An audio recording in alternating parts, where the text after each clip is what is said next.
go to all of the poor within the Kufa and you'd feed all of those poor. That's why when he died and when they were giving him burial, as they say, on the bags you found marks on his back where he would carry a load. That was Ali ibn Abi Talib, as a leader, as a person who institutionalized these things, not just within Kufa, but within the Islamic world, completely. That the Christians had a part, they were able to rule by their own laws and by their own books, and the Jews had a part, and they were able to rule by their own books and their own laws. It's like a famous tradition that we find, that our scholars narrate, says that one day he was walking through a Christian part, and he saw that there was a blind Christian lying on the floor. And he asked him, he says, look, why is it that he's lying like that? He says, well, then he's no use to us anymore, as the Arab Christians at the time said. He said, all of his life this guy spent for your community, and now that he's old, you've left him like this? He went with his own clothes, according to the scholars, dressed him, robed him, took him.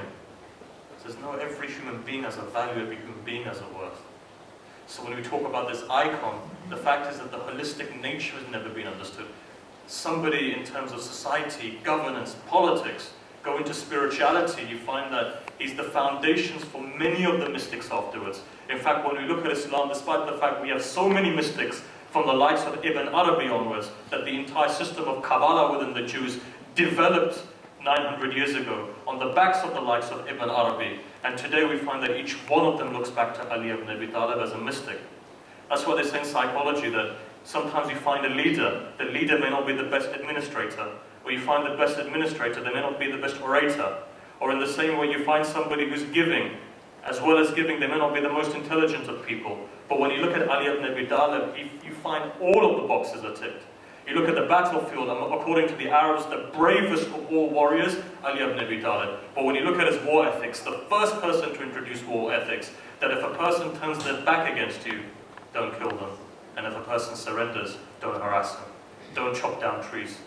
Only fight after somebody hits you for the first time. And when we talk about war ethics, the reality is that prophets went to war. David went to war. Look at the histories of the other prophets. The idea of defending oneself. Ali defended himself on the battlefield. It says that the enemy came and he was explaining to the enemy, look, don't fight, let's have peace. After the third strike of the enemy, then he would raise his sword. So in this way you find the entire ethics of war, and it's a completely different chapter which is there. The fact that he was a leader, the fact that he was giving, the fact that he was a father, the fact that he was a husband. And if you look at all of these credentials, you don't find anything anywhere that can be scrutinized. And I remember once a person asked me, they said, look, you know, in the West you find that you live in the West, I was in the East at the time in the Middle East, says that you find there's attacks on all sorts of personalities. What happens when people attack Ali? I said, look, I've never heard in my life, in any university, in any article whatsoever, that somebody's ever raised a finger against Ali ibn Abi Talib. But whenever there's been something, they've gone back to his book known as the Nahj al-Balagha, and they've always admired him at the highest level. So that was one point raised by the United Nations. There are 6 other points, or 5 other points that were raised. If we were to go into it, we'd be here all night. But nevertheless, when it comes to justice, I feel that one of the most unexplored people, and we've left him just to universities, is the likes of Ali ibn Abi Talib, and the spirituality and the spirit of justice that he expounded. Thank you very much.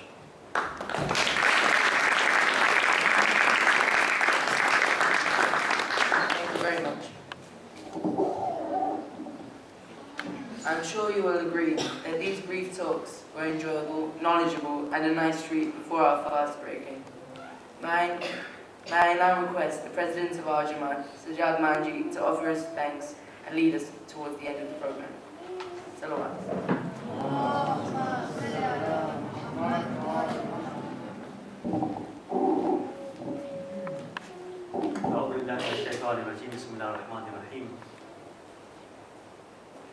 The Councillor Madam, who is our Councillor of our area, and also the Cabinet Minister for Children Affairs, Reverend Joy Smith, our dear guest, and Sayyid Ali Abbas Razwi, my invited guests, all of you, ladies and gentlemen and children, peace be upon you, Assalamu alaikum.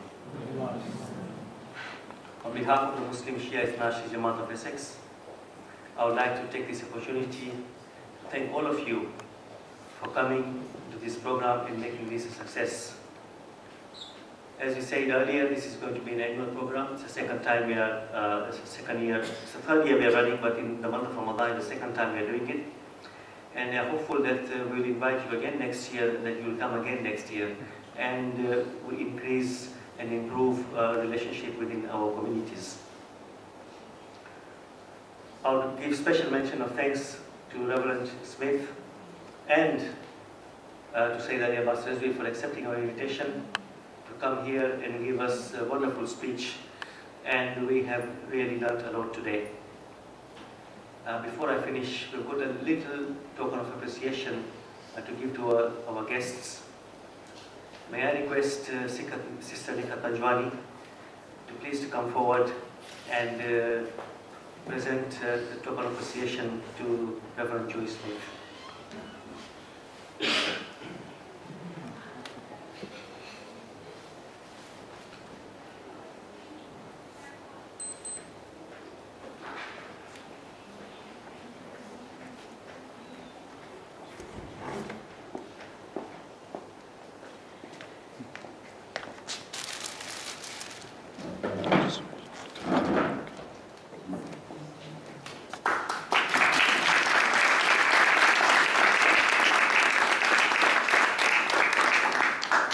Thank you very much, Sister Nikhat. Now, may I request Uncle Noor, please, our eldest member of our community, and our treasurer of our Jamaat, to come and give a little token of appreciation to Sayyid Ali Abbas Rizvi.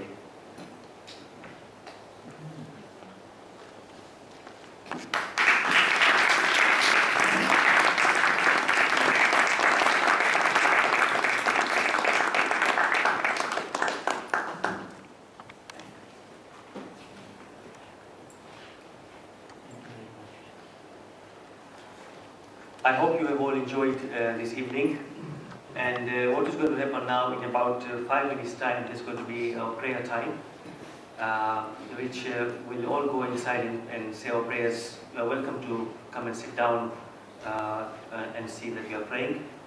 And the prayer takes about 10 minutes, and after completing our prayers, we request you join us for breaking our fast together, and hopefully we'll have enjoying the sumptuous meal. Since we've got a couple, 2 or 3 minutes, if anyone has got any question to ask our speakers, I'm sure they'll be happy to take any questions. I will welcome them.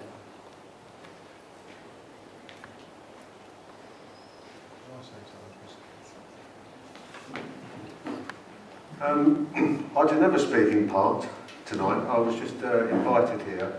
I think it's important that on behalf of my wife and myself, I thank you for inviting us. And I've met the elders a few times now over the past few years.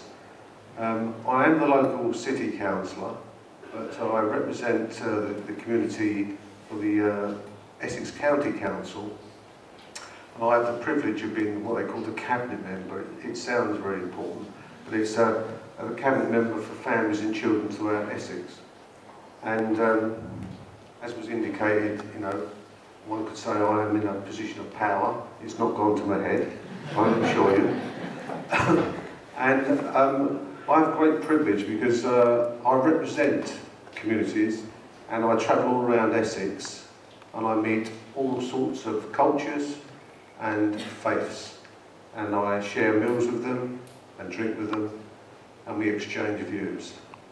And I see heartily that's important, and I forgot to say it was very important, is because most of my work is visiting to do with children, in particular vulnerable children, I also have the opportunity to see children in their education. I would like to compliment the young people today who contributed in the service, in this religious festival, I should say, and thank you to all of you, and here as well. Because it's important that some of the words that were said tonight was about the future and not being insular, but about integration. Can I reassure you all, in the youth and the young people around Essex, the thing that stands out is that they tell me that us old crusty people, the adults, we're the ones who cause we're still staying insular in many ways, and that we don't do enough. And they say, together we can. Together we can. And it's the youth, the future, the youth we've seen tonight, that I can assure you from what I pick up across the county will be the future that will bring us even closer together. Because in politics now, which I don't really profess to engage in too much in the sense other than I'm a community person. I've worked in the community since I was 16 in public service, so I believe truly in working together. In politics now, there's a lot of talk about working together and partnerships.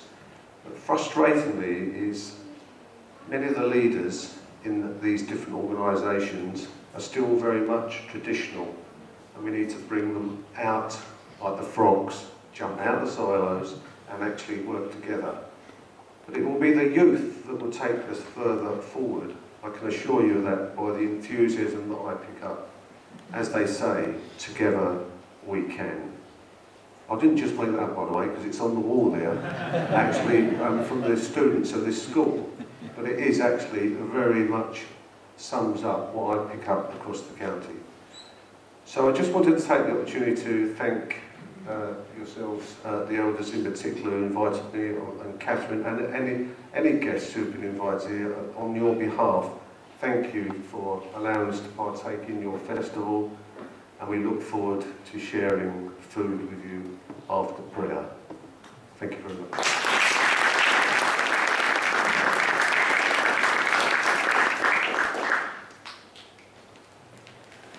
Thank you very much, Councillor Madden, for your kind words.